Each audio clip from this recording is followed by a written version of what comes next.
Hi everyone, my name is Donna Biggs. I'm principal at Critchfield Elementary School in LaPorte. In 2019, we became an Indiana STEM certified school.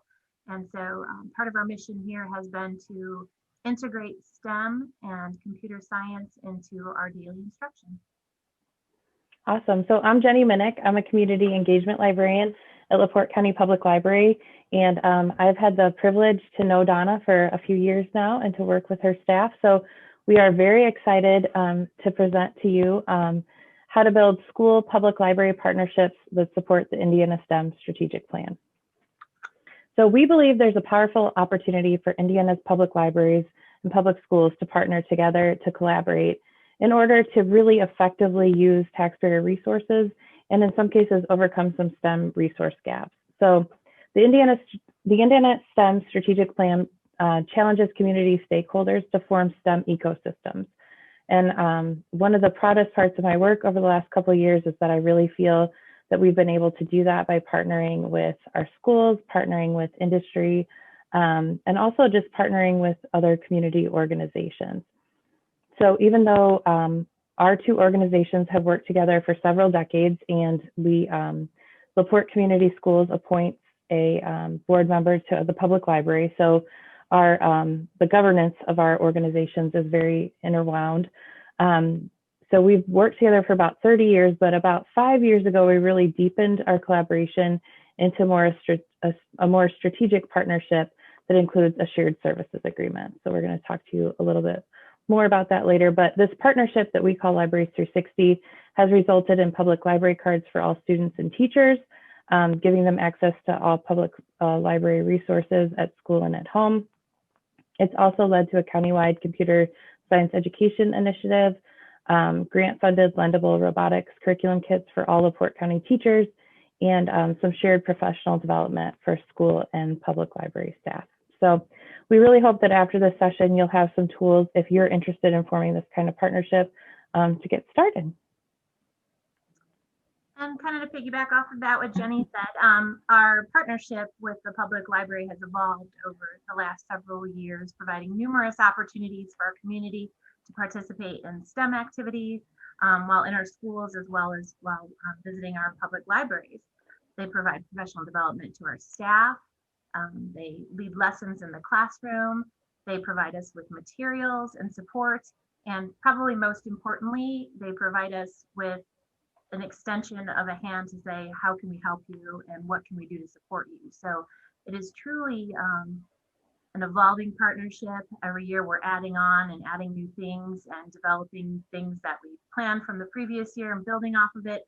So it's exciting to see the growth that has happened with our partnership, as well as the ability that the library has to tailor to the needs of each elementary school and schools within our county, because we're all kind of in different places learning to explore STEM opportunities. So they really are there always asking, how can we help you and what can we do to support you? And that's very much appreciated by the school. So I love so much of what you said, Donna, but the thing that struck me is when you talked about this organic growth, I feel like that's really the key is the schools say this is where we're at. The library says this is where we're at, and being able to be nimble enough to be responsive. That's the thing that excites me the most, I think, about this partnership.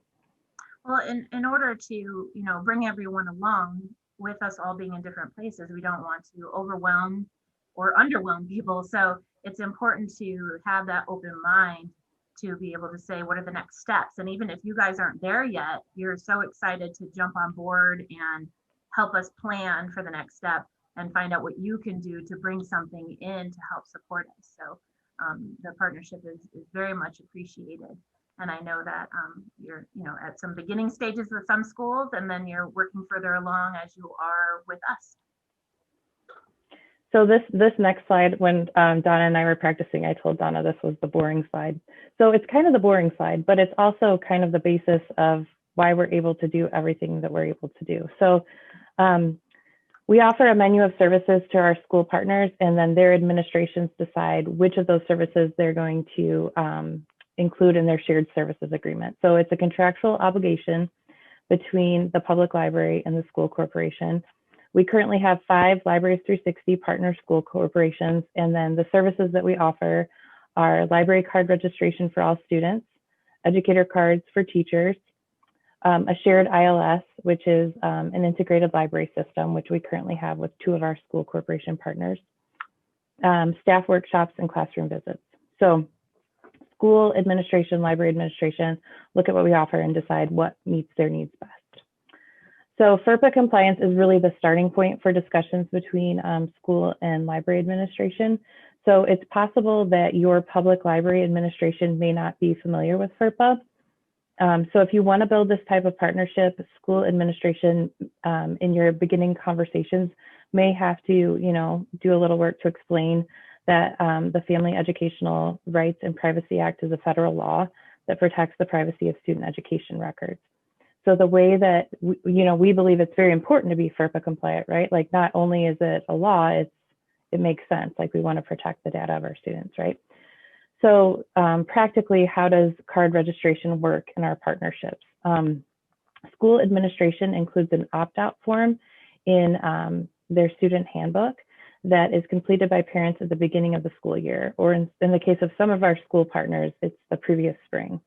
So if parents do not want their students to participate in Libraries 360, they opt out on that form. And then school IT staff withhold those opted out student records from the data that they share with us at the public library. So the public library uses this information to assign a library account number to each student and teacher, and then the individuals keep their cards from year to year. So potentially a student could keep their Libraries 360 card all the way like pre-K through 12. And then if a card is lost, we replace it free of charge. It's really important to us that we do everything we can to just make sure it's as equitable and accessible as it can be for every single one of the students and teachers that we serve. And so the big question that we as the public library want to answer with Libraries 360 is, how do we provide equity of access to our services and collections that represent the needs and wants of our school partners and our community? So we currently have about 13,500 teacher and student accounts, and we really feel like that card registration, even though I said earlier it's not the most exciting part of what we do, but it's the thing that lets everything else happen. It's the foundation that we have to lay to make sure everything else works. We've worked hard to improve this process over the years, because when you're doing card registration on this scale, it can be really difficult. There are a lot of challenges. So perseverance is kind of important to like stick with it and keep finding new ways to make it better. So I guess what I would say to all of you who are listening is, if you're interested in getting started with a school public library partnership, your first step is to reach out, set up an appointment between administrations, and really talk about your organizational goals and needs.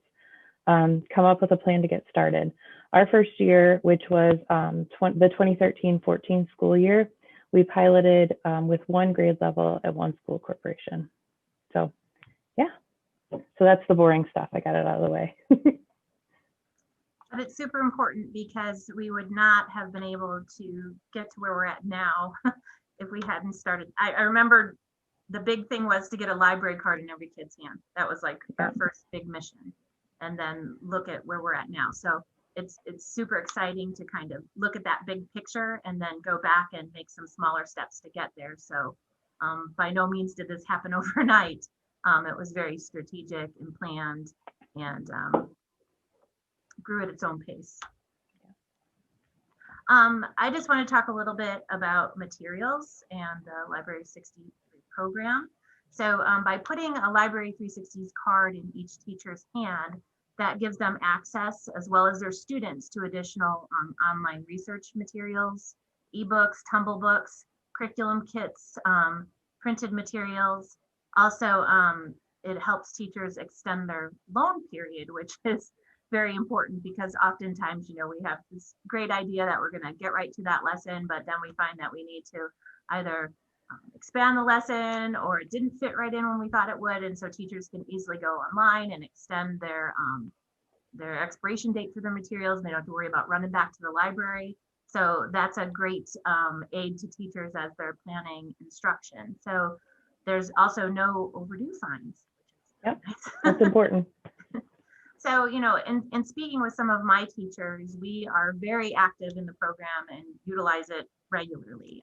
When you walk through our mail room, you will constantly see boxes of materials waiting to go into teachers' classrooms. And I'm always really excited to see that because I know that that means that kids are diving into some really interesting and exciting hands-on materials. So, some of the feedback that the teachers have given me, which I think is really important, is that they appreciate the different collections of books that are available to them to use in their classroom and kits because otherwise they wouldn't have access to those materials. It also allows them to help support our mission of curriculum integration at Critchfield. So we very much like to interweave our subject areas and connect them for students in ways that they wouldn't otherwise have a chance to do. So being able to have access to those materials provides teachers support in their classroom to do that. They also feel that they're supporting career development for students through STEM exploration and utilizing the engineering design process. So again, providing teachers with hands-on material that's easily accessible, easy to use, provided with professional development or even modeling. The library will model lessons in the classroom. And those opportunities are what make it easy for teachers to provide access for our students, and then in turn ignites an excitement in our students for exploring curriculum. It's easy to tap into areas that they're interested in, and through curriculum integration that allows us to weave in some areas that maybe they're not excited about learning about, but can make some connections across curriculum to rope them in and have them excited about learning. So teachers really appreciate the access to the curriculum and the ease at which the program provides it for them too. Awesome. So that's like the perfect segue to our next section. So so we've given you some like general information about our partnership. And now I think it's the time like we can kind of transition to telling you about how it supports the Indiana STEM strategic plan specifically. It's a lot of S's. So certainly like expanded access to all of those materials, ebooks, online resources, ebooks in the STEM disciplines is important. But one of the unique aspects of our partnership involves the work we've done for computer science education together. So I think the idea that school tech and library tech have different purposes is a fallacy. So a lot of times you'll talk to a tech company and they're like, we want to have this product for public libraries and we want to have this product for public schools. But that's sort of doing us a disservice, because part of the great thing about this whole partnership is that I myself as a professional value that I get to build this professional learning network with a group of teachers in my community. And that as a public librarian, I have access to all of these teachers who are teaching computer science education in their classroom. So when I'm doing STEAM camps in the summer and I reach out to my teacher friends, my professional colleagues who are working in the public schools, I can be using the same materials that they're using, and I can draw on their expertise to make myself a better library instructor. So for myself personally, that's something that I've really, really valued. And I think part of it too is like, when I started out as a librarian, my focus was books, and I wasn't delving into this computer science stuff. And I've shared that same experience with some elementary teachers that are friends of mine. Like, this is maybe something we didn't learn in college, that we're all kind of, it's in a way uncharted territory, which can be really exciting. But the more people you have in your corner, the more people you can bounce ideas off of, the bigger your professional learning network, the more our community and our kids can benefit. So I appreciate that very much from our school partners. So the bottom photo here is November 2018 at the LaPorte County Public Library. So in preparation for Computer Science Education Week, we hosted a Code.org CS Fundamentals workshop. So it was taught by Next Tech instructors and public library staff and school staff. Some were librarians, some were teachers, all attended this conference together, and we all got to experience the same learning. And then the top photo is July 2019, and this was the Technology in the Classroom Conference. It was sponsored by Purdue University Northwest, Unity Foundation of LaPorte County Skill Up Network, and the LaPorte County Public Library. So it was a 2-day professional development opportunity. It focused on Indiana academic standards using coding devices and tools we'll talk about a little bit later. But all LaPorte County schools had these devices available beginning in the 2019-2020 school year. We'll talk about that a little bit more later. But it was really, this conference was designed to build capacity in public library and as well as school staff to really feel comfortable with computer science education. So sessions were taught by teachers from several different school corporations in LaPorte County, some public librarians, and nexttechcode.org facilitators. And so the beauty of that too then is we're providing then our educators an opportunity for leadership. So they attend these workshops and then they head back into our buildings and help teach their colleagues how to use the equipment. So it's a really great opportunity for growth, not only for teachers to go back and use in their own classroom, but then to help them grow as leaders within their school communities and be able to go in and help their colleagues then expand on what they're doing in the classroom as well. So it's empowering and it's exciting, and it brings great opportunity for not just our students, but our teachers as well in the classroom.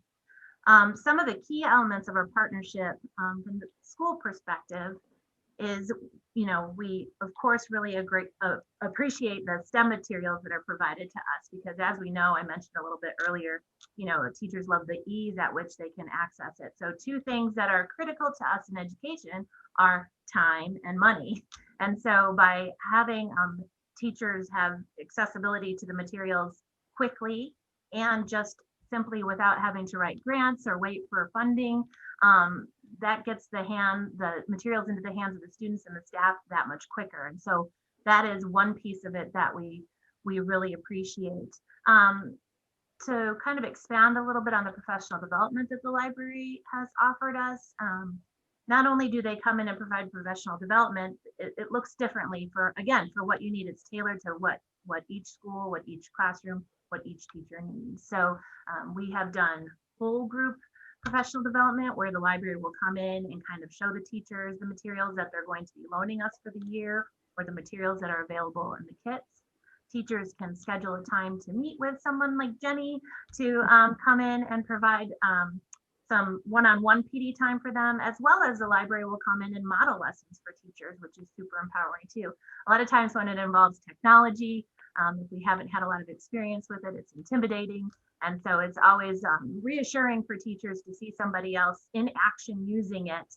And then the next time they're able to jump right in and do it themselves. So there's a variety of ways in which staff are supported in utilizing the materials from the library, which is greatly appreciated. Additionally, the library will come in and teach lessons.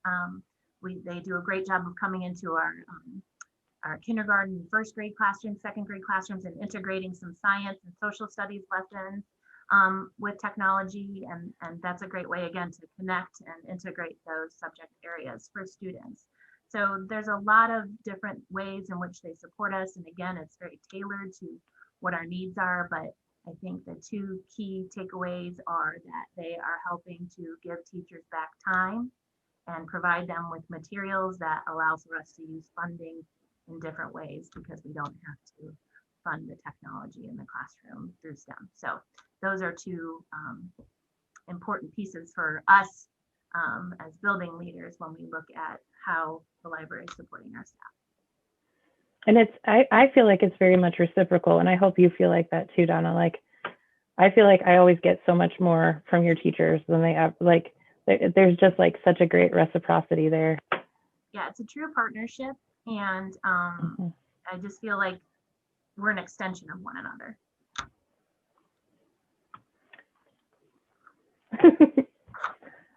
All right, so that's kind of a good segue to Computer Science Education Week. Do you want me to go first, or do you want to go first? I kind of debated about this one a little bit. What do you feel? Well, in the notes, I go first, but yeah, I feel like I talked a lot, so they're probably over listening to me. If you're good with me going first, Give him then a break I'm okay with from starting. me. I feel like I've talked too much already. So I guess our big change that happened in 2019 was that we really felt like for the first time we had the opportunity to provide equity of access to technology for all students in LaPorte County, which is something that we felt like we had been building for as a STEM ecosystem for a while. And we felt like we got a substantial gift from a private donor that came through the Unity Foundation of LaPorte County. So in 2018, local school corporations joined together to participate in Computer Science Education Week that was like a county-wide initiative. And it was the first time that it had really been a county-wide initiative. So this was across school corporations. This was multiple industry partners. This was multiple nonprofits. This was like a big undertaking. So it was really championed by retired educators. And their goal was that every K through 12 student in LaPorte County would participate in an hour of code. So the school corporations approached the library to see if we would be willing to provide some computer science training to retired teachers. The goal with that was that if there were teachers that felt as like if they felt like they would rather invite a retired educator into their classroom to host the hour of code than to teach that themselves, they would have that option. It would just increase some options for teachers. So we did provide professional development for some teachers and loaned out for some retired educators, and we loaned out our available computer science and robotics tools, and participation was really good. But very few students actually had access to that hands-on robotics equipment that we felt was really a key to providing the experience we wanted to provide for the students in the county. And a private donor approached the public library through the Unity Foundation, and they asked us to put together a plan and a budget to provide equitable access to hands-on tech for all students in LaPorte County. So that donation allowed us to purchase 142 classroom STEAM curriculum kits. And then a local manufacturer, Howmet, heard about this initiative and gave us funding to produce 25 additional STEAM curriculum kits. So I guess what I would say, like, is to teachers and administrators at public schools who are maybe listening to this presentation, is it's likely that your public library already has some things in place to lend non-traditional items if you're interested in this. In the library world, we refer to it as like a library of things. And your public library is likely seeking out ways to really partner with you as a public school or as a school in their community to really better serve your community. So if you're interested in doing this, set up an appointment and talk to them about some of the stuff and the STEM strategic plan to see if there are some ways that your goals, organizational goals, align. So these STEAM curriculum kits that we talked to you about are available through the public library and for LaPorte schools, which Donna is a principal at, they're delivered directly to the school. So one of their maintenance workers has a code to our back door. He comes to the public library once a week, picks up the stuff. It's all labeled, drops it off at all the schools, picks up their return items. So it's very much an automated process. The standard loan period for these items is 6 weeks, but teachers can keep the kits longer if they need more time. Some of the criteria we considered when buying these products were we wanted components that were sturdy, easy to replace. We wanted to avoid consumables. We wanted a robust curriculum that was provided and easily accessible. We wanted professional development available and a small learning curve. So Donna, I don't know if you want to talk about Critchfield. I talk too long. I do this. Oh, love to talk about Critchfield. So the Week of Code or Computer Science Educational Week is something that we've been promoting throughout our school corporation. And again, with respect to the varying spots that each school is at with regard to computer science and STEM curriculum. So it's 1 week that we ask that every grade level partakes in an activity to focus on that. Here at Critchfield, it's integrated into our weekly lessons because it is part of our curriculum map. So it looks a little bit different. It's more expansive here, but that is just an area of focus that we have chosen to highlight and to pursue. So it looks a little bit different again based on what school you're at. So the important piece of it for us was that we were looking at our K through 4, our pre-K through 4 model as a whole. Because what we want to do is we want to vertically articulate so that we want to ensure, number one, that our students aren't repeating activities. We don't want them to get to the next grade level and, oh, we floated the pumpkins last year. So we want to make sure that each year offers them a new and interesting experience and opportunity to learn. The other piece of it is that we want to build on those skills. So we want to utilize our DOK. We want to make sure that our students are, starting at the preschool level, for example, and maybe they're doing a scavenger hunt around the building where they're coding unplugged, or they're doing a paper pencil coding activity where they're learning to follow directions as their base level of coding. Then they might evolve into kindergarten the next year, and they're going to utilize those skills when they're now looking at the sequence of a story and coding B-bots on a map so that they can follow the first, next, then finally stages of a story. And then from there going into 2nd and 3rd grade where they're now creating their own map and coding OSABots to follow that map. So each grade level expands, builds off of what they learned the previous year and expands on that to take them to the next level. So again, making those connections. They're excited to be able to come into it with a base level skill set that they can then expand on and learn something more. So that's really super empowering for the kids. It's exciting for the teachers. It also gets my teachers out and collaborating across grade levels so they can find out and have those conversations about what did you do last year and figure out how they're gonna take it to the next level. So I love that we have that collaboration outside of each grade level, working together to build like a huge picture for what our curriculum maps look like. We spend a lot of time working on them at the grade level, but we want to make sure that they then are complementary and hand off to the next grade level as well. So that's super exciting for us. And then now we've taken that vertical articulation and we've crossed it over into the middle school. So our conversations with the middle school and then the middle school to the high school to make sure that we're the foundation here at the elementary and we're giving them that solid base to be able to pick up the ball and run with it and be successful at that next level. And I've had a lot of great conversations with educators from other buildings that are now that the kiddos have been participating in these activities for a few years, they're coming in with some solid knowledge and that allows them then to take them that much further when they get there. So, our students are also involved in after school activities. Each of the elementary schools has a VEX robotics team. We compete within ourselves as practice for the corporation, as well as going out to other areas to compete with other schools. We actually made it to state one year. That was exciting. And we learned a lot just from going there and seeing what was happening with some of the more advanced teams that were at state. We were definitely the newbies on the block, but it was a great experience for our kids to see like, wow, we can do that next. So Girls Who Code, we started a couple of years ago, and that's been a great after school activity for us to try and promote girls following the field that is typically not, they're not typically associated with math and sciences. So we're trying to expand on that as well. So some of the boys wanted to be involved and they felt a little left out. So I know that my former teacher did end up doing some things with the boys as well.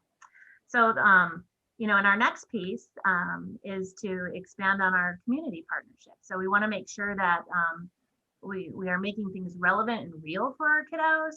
We are bringing them into the community as well as bringing the community into our school. And so that next piece, that next step for us is expanding on having special guests speak to our classrooms, taking on our kids on more virtual field trips so that they're making those connections with what they're learning in the classroom and taking it out into real life. Awesome. So exciting. So we talked a little bit about the STEAM curriculum kits we selected. So the kits that we have that we lend to the schools include Lego We Do 2.0, Lego Mindstorms, Sphero Bolt, Little Coder, Bebot, Hummingbird Bit, Ozobot, Makey Makey, Bitsbox, Cublets, and microbit. So this equipment is used at schools during the school year, and then during the summer, public library instructors use this to conduct STEAM camps around our seven different library locations and on our mobile classroom that I'll talk about a little bit later. And it's nice too, Jenny, if we could just go back to that for a second. Oh yeah. The kits are sent out to schools and they kind of rotate around. So that's nice because obviously we can't put 10 different kinds of kits in each school. So having them there for a while provides teachers with ample opportunity to use them, as well as trading them and sharing them among the schools provides us exposure to a variety of different types of equipment. So it's nice that we have access to so many different things through the rotating schedule. And then I was just going to talk really quickly about like the materials handling process. So the schools actually purchase the totes and they're color coded based on the school. And then, like I said earlier, if they opt to have delivery service to their school, their maintenance department has a code to our building. They come in and pick them up. And then the image on the far right just shows we have like sticky receipt paper we attach to every item or bundled items that are going to a student or to a teacher, so that they know when that item's due and when they need to return it. They can return it at their school or they can return it to us directly at a public library location. And then the loaner materials we typically are keeping in our libraries so that they are secured. Teachers have, again, easy access to them. They can just go down and take them and sign them out when they need to. The librarians are kind of watching to make sure that equipment is charged and disinfected. So that's nice that we have like one central location with easy accessibility, as well as somebody kind of monitoring it to make sure that it's well cared for while it's in our buildings.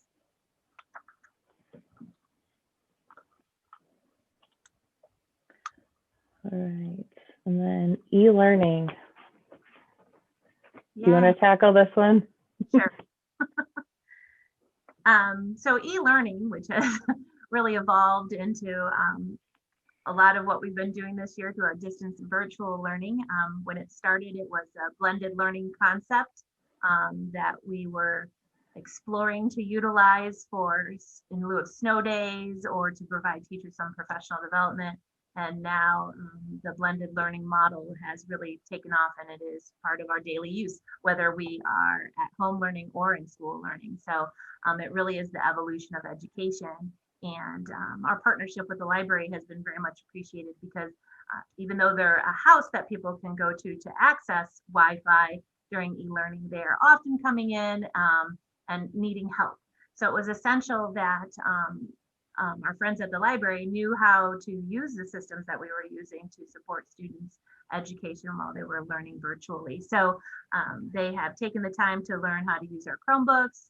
At the elementary level in LaPorte, we are currently using Google Classroom, and at the mid and high school level, they are using Canvas. So the library had a big charge in learning how to use all of those systems to be able to support what our kiddos were coming in and asking questions about. Nope, I think that covers it. I kind of ended it weird. This is the slide I'm really excited about. So, okay. So a new initiative that we have that we've been working on at LaPorte County Public Library for the last several years is our mobile classroom. So this is a RV that will travel to our plan is a 3-year plan. Eventually, we'll see students in grades 3 through 8 with STEAM lessons that tie in directly to local workforce needs. So next year, we'll start with 7th and 8th grade, and then we'll add 5th and 6th, and then we'll add 3rd and 4th. Obviously, COVID's took a toll on some of our planning there. So right now, we're ready to get it out and get it into the community. And then Donna's got some makerspace stuff going on at Critchfield too. I know she wants to talk about. So we have a STEAM team that meets monthly here at school. We have worked hard to expand beyond STEM and into STEAM. And so again, circling back to that theme of content integration, Our project Lead the Way, our art, our music, our PE teachers are often involved in connecting with what teachers are doing in the classroom so that they can then piggyback off of that and help to integrate our specials into our content curriculum. So that's super exciting. Our STEAM team also meets to help provide a grade level representative to talk about how we are integrating STEM into our curriculum maps, into our daily instruction in the classroom, as well as planning after school activities such as family STEAM nights and things like that that our parents attend throughout the year. Additionally, we have a Cougar Companions program, and it was interesting earlier to hear Jenny talk about the evolution of the librarian and how, it used to be books and now it's evolved into technology and curriculum and professional development. Our Cougar Companions program was originally the old Book Buddies program that many of you might be familiar with, where a big kid and a little kid got together and they sat down next to each other and the little kid read the book to the big kid. Well, our Cougars Companion program has evolved from that with our STEM initiative here at Critchfield. And so occasionally they do read together, but more often you will find them in our makerspace, utilizing that space to complete STEM challenges with each other. And part of that process, it's twofold. So it's a bit of a mentor program because we have the older students working with the younger students, but also we're developing those what they call soft skills that our community leaders have identified as areas of need for our students as they enter the workforce. So the big kids are working with the little kids are providing ideas, the big kids are looking at how they can bring those to life and make those work. And they're working on communicating and they're working on taking turns and some compromise to be able to make our STEM activities work. And so the Makerspace started a couple years ago, and we did a big drive, and most of the items that are found in there are things that parents have donated to us. So the whole room is packed full of activities. So anytime a teacher or a class or Cougar Companions want to go in there and use it, all of it, everything that they could need is supplied in the classroom. They can also often take out the technology that is in the library and bring it in there to use. And the kids just love it. It's a different space for them to go to, a place to be creative and a little more messy than they traditionally are in the classroom. And so they really enjoy that. And within our curriculum maps are built in our Cougar Companion time, as well as our content and STEM integrated lessons. So that's been a huge evolution of our process here at Critchfield and our goal. And every time we reach a goal, we move on to the what's next part. As I referenced earlier, our next piece that we are trying to strengthen and develop more is that community partnership piece. So it's been exciting to watch our program grow over the years and to watch our students grow as a result of it. So exciting.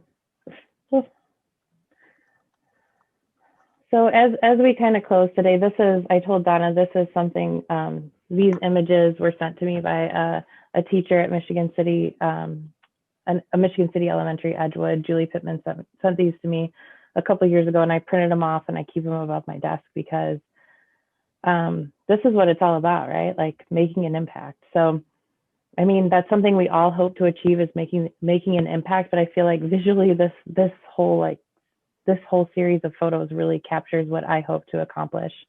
Partnering with other organizations to build a STEAM ecosystem, I think definitely has an impact. So it impacts us as we learn new skills and increase our professional learning community. It impacts our community when we leverage our resources to get the biggest bang for our buck. And most importantly, I think it impacts our kids, like you see here, by giving them some additional opportunities. So I am so proud that LaPorte County students have equitable access to cutting edge robotics and computer science education equipment because of the community partnerships we've been able to form. So I hope, and I think we all hope, that this will open up future educational and employment opportunities for our kiddos.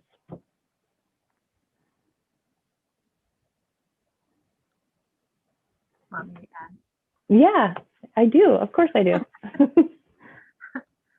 So as a building leader, it has been so exciting to watch our partnership with LaPorte County Public Library and LaPorte Community Schools and STEM programming grow each year, offering more and more programs for our community to access, whether it be in our school buildings or at the library itself. And now through the mobile lab, even more opportunities. Having access to programs and materials ensures that we're providing our students with a solid foundation for their future. And I think the equity piece, as Jenny mentioned, is super important moving throughout our entire county. Again, meeting teachers and students where they're at and just building from there and growing each year more and more. So I'm looking forward to where we'll be next. I know, like, it's hard to say, isn't it, really? Like, who would have thought, like, in this short amount of time, some of the stuff that could have happened would have happened, but I just yeah. remember like how excited we were to like give them a library card. And now I know. I know. it's grown so much. Yeah. Yeah. Sky's the limit. All right. So I think I'm going to go ahead and close down the recording aspect of this. Thank you all for your time today listening.